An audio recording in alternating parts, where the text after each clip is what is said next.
Good afternoon, everyone. This is Marty here with Marty Ewing Yoga, enjoying this stupendous day. There's not a cloud in the sky, and I can't wait later today to teach in a garden on the east side of San Antonio called Gardopia, which is actually in my neighborhood.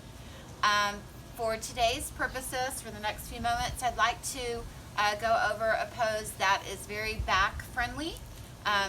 It's two poses, and almost everyone that's done yoga knows about them, but I might be able to give you a new slant on it today. So hopefully you'll pick up something. So I want to talk about the simple pose of cat-cow, the spinal release, and some ways to modify it and ways for it to benefit you the best. So I'm out here in my new little art studio next door to what's soon going to be my yoga studio, but that's for another video.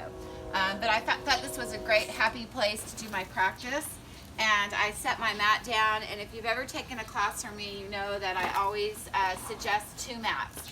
So I'm going to roll out this other color-coordinated, doesn't have to be, mat, so that I will have good protection for my knees. If the camera can follow me, that's great. If not, it's okay. I'm going to end up right back down here. So for cat-cow, it's a spinal release. Remember, the arms don't move. So they stay very straight, and the hands are very active. You want to spread your fingers wide so you get used to using the joint structures and pad knuckles of these four fingers, trying to keep it out of the thumb. And that's a really good tip for all yoga. You want to just make that even distribution of weight on your hands. So my hands and arms are right under my shoulders, my knees are right under my hips, and they're hip distance apart, right? So my hips are these little bony structures here in the front of my body. My hip points is what I'm referring to. So alignment, if you've ever taken from me, you've probably heard me say this, alignment is everything. It makes a difference of whether you're hurting yourself or strengthening yourself. So that's why all these little details are so important. So we've seen a lot of images of the Halloween kitty these days, with it being so close to Halloween. I don't know if you noticed, I'm wearing my Ouija board tights. Anyway, so we have all had the image of the cat, and that's where we arch our back. And oh my goodness, that feels so good. So of course, being yoga, you want to take a deep breath.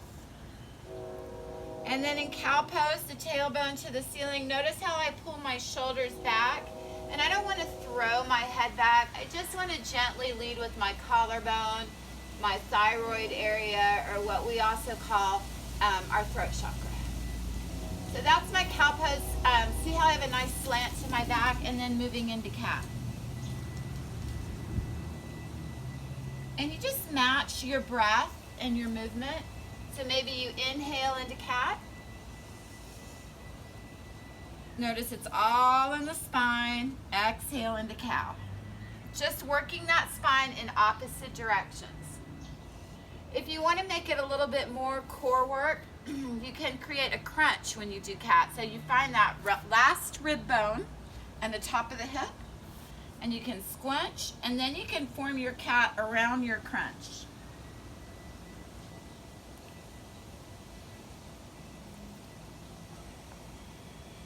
And if one feels better than the other, hang out in it.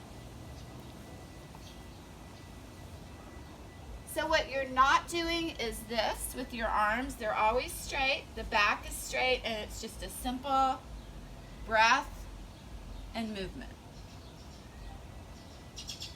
And pulling those shoulders back. So that can really help to release the spine. So much of what I teach is just unsitting, since we're in such a sitting culture. So that's just a little snippet. I'll try to present more as time goes on and as I create more spaces to do my yoga in. So I thank you so much. I'm available for private lessons, as well as I have a group schedule on martyewingyoga.com, and I have a ton of good, healthy, sustainable tidbits. Thanks for joining me. Namaste.